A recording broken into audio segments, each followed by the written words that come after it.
Actually പ്രഷറിന്റെ കാര്യമല്ല ഞാൻ പറയാൻ വന്ന മറ്റൊരു കാര്യമാണ്. ഓക്കെ, പ്രഷർ പിന്നെ എല്ലായിടത്തും ഉണ്ടെന്ന് പറയാം.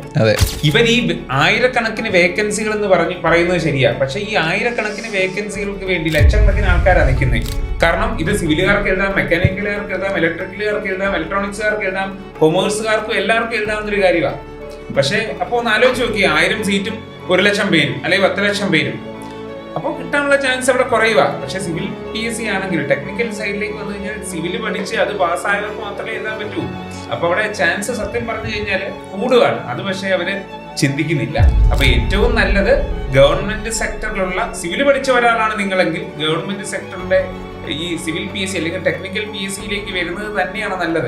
എത്രയെത്ര വേക്കൻസികൾ, മിക്ക ആൾക്കാരും PWD, ഇറിഗേഷൻ, വാട്ടർ അതോറിറ്റി മാത്രമൊക്കെയാണ് ഫോക്കസ് ചെയ്യുന്നത്. ഇതൊന്നും അല്ല. ഇതല്ലാതെ KLDC ഉണ്ട്, KSHB ഉണ്ട്, KSEB ഉണ്ട്, പൊല്യൂഷൻ കൺട്രോൾ ബോർഡ് ഉണ്ട്, അങ്ങനെ ഹാർബർ ഉണ്ട്, യൂണിവേഴ്സിറ്റീസ് ഉണ്ട്, അങ്ങനെ എത്രയെത്ര സ്ഥലങ്ങളുണ്ട് കയറാനായിട്ട്. അപ്പൊ നിങ്ങൾക്ക് ആകെ വേണ്ടത് ക്ഷമയോടെ കുറച്ച് നാൾ കൺസിസ്റ്റന്റ് ആയിട്ട് നിൽക്കാനായിട്ടുള്ള ഒരു ഇത് മാത്രമാണ്.